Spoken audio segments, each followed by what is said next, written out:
All right, guys, we're gonna do the mechanical acuity warden. Let's do this and check it out, see how it goes.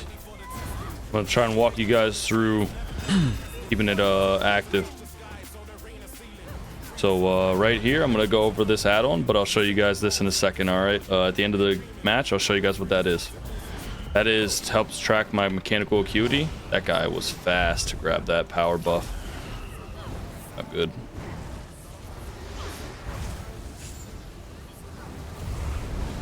They're all split up, so there's nobody really to attack. I fucked that up very badly. That was poor.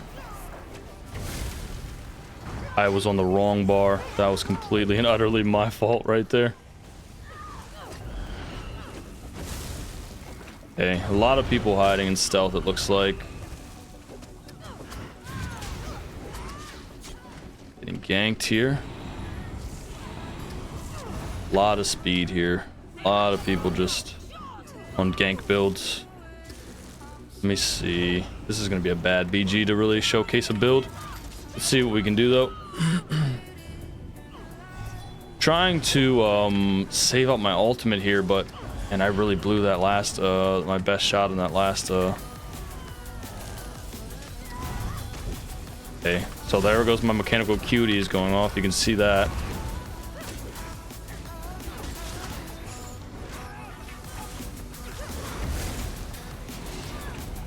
I was on the wrong potion, but right now what I'm basically trying to do is I'm trying to build up an ultimate and not do too much. It's gonna put me in jeopardy here. So we have our ultimate built up. We have 6 seconds on a northern, 3 seconds on a northern now. 1 second. We're just gonna rip it, give it a shot. Gonna buff up here. Got my charm going. Ripping it on this guy here while I got a chance. Swapping this guy that's heavy attacking me. Got him down. Gotta break free out of that because I got stuck in that corner. And my bars aren't swapping. There we go. Got to get my wretched vitality up.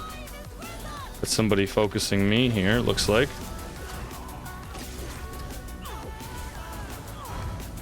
Let's see, get my buffs back up. That guy's trying to get out of here, but that guy's not gonna let him. Kind of wasted a charm there. That's okay. Wasting mechanical acuity, but not too bad though. We are kind of bullying here, but as you can see, I'm kind of spending a lot of my time trying to smartly rotate to my cooldowns here. It looks like I have enough for a good mechanical acuity here too. By the time I get my next mechanical acuity, I'm going to have a lot into my ultimate. So there will be at least a 300 ultimate. 300, yep, there we are. And my mechanical acuity is now up. So I could use it on this guy, but I'm not going to. We're gonna save. You know what? No, we're not. We're gonna rip a northern on him since he went Goliath. Just gonna try and get him dead here. Reason why I didn't heal myself there was because my blood for blood ability does more damage the lower health I get. So if I feel like I can risk it, then I pretty much just am gonna try. I don't always risk it because usually I get a feeling if there's going to be somebody around me or not that's an enemy, and I kind of can get the gist of, you know, like that they're about to gank me or something. Usually people play a little bit more aggressively when they see a teammate with them, but that guy was kind of on the back bar trying to get away from him, get away from us the best he can while healing himself. So you could really kind of tell that he wasn't, you know, ready for a turnaround in that fight there, you would say.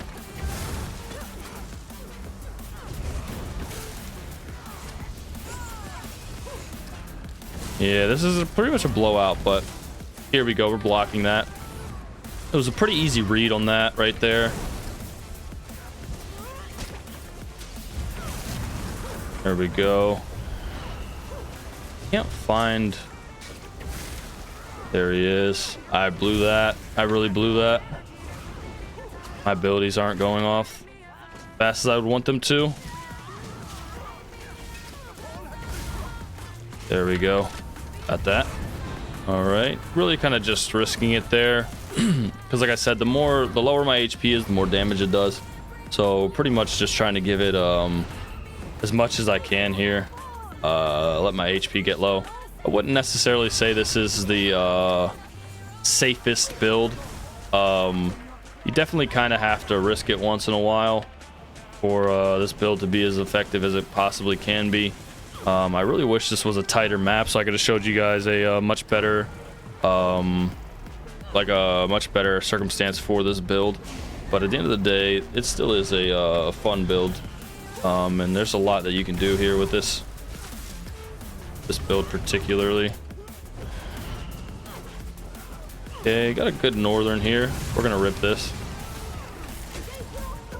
That's pretty much what you're gonna see from this build most of the time. Just what I did right there, just kind of wiping everybody. Yeah, I didn't get the kills because I have other people on my team that kind of knew and expected what was gonna happen there. So they kind of were ready, so they all hopped in. You don't always get people that are ready and hop in like that, so I'm kind of grateful that they were because it makes the build easier for me too. Kind of exactly what you should hopefully expect when you're in a BG or when you're playing with somebody, because you really want the team to follow up, because if they don't, then you kind of just wasted a phenomenal situation that could have turned into something great. So right now what I'm doing is just shimmering shields. I know this ganker, I could kill him, but I really just want to use him for ultimate. So I'm just going to use him for an ultimate here. He's getting a little ahead of himself, so. Oh man, that guy reversed that. Holy. Yeah, that guy really reversed that. He turned that around on them.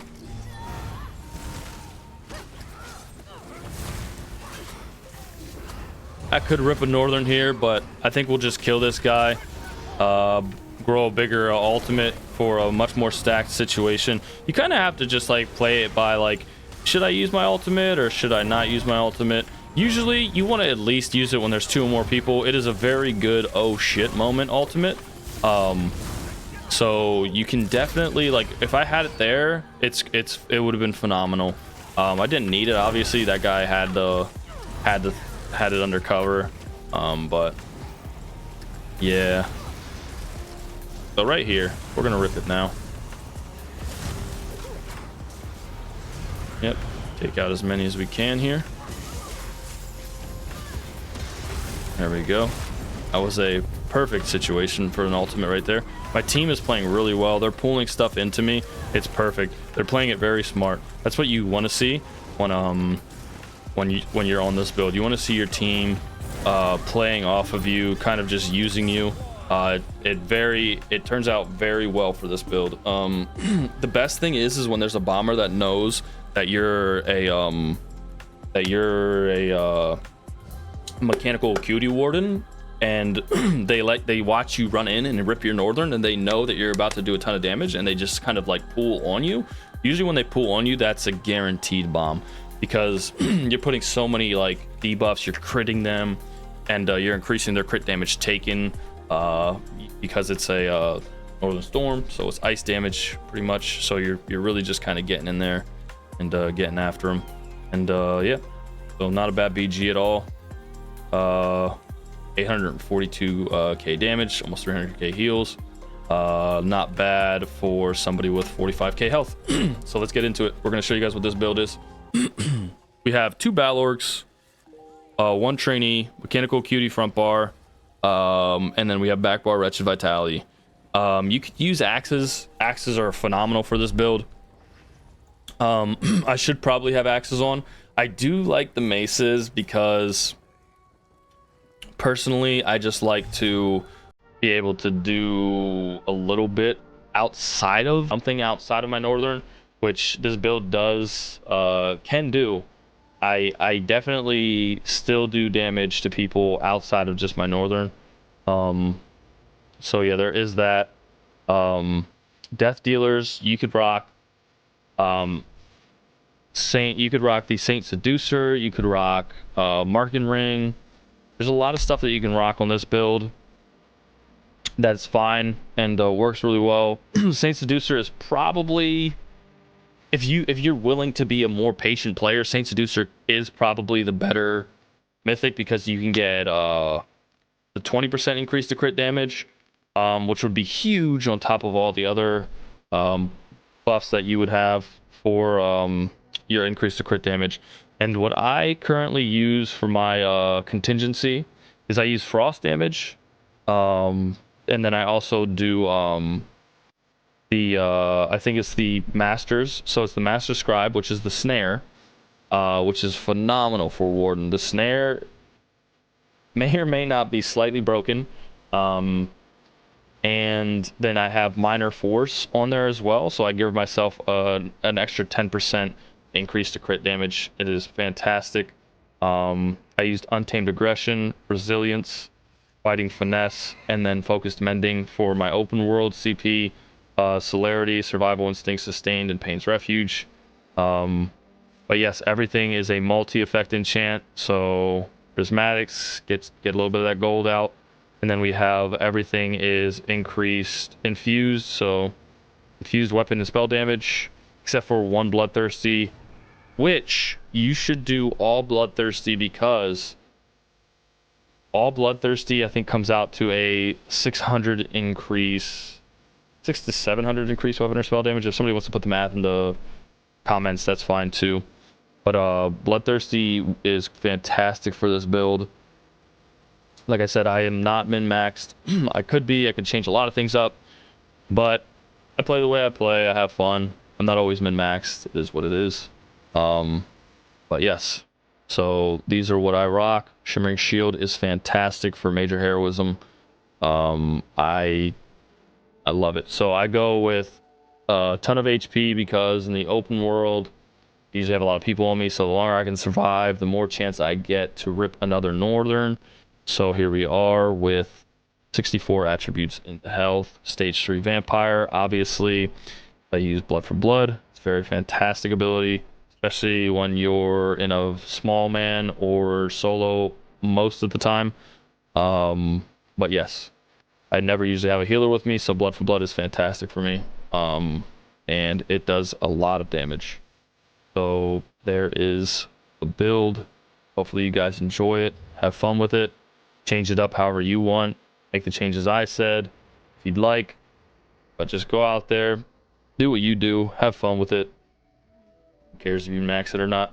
Just do your thing. Also, the add-on in which I'm using for the timer is Exoy's proc set timer. That is what I'm using for the mechanical acuity timer right there. GG's, guys.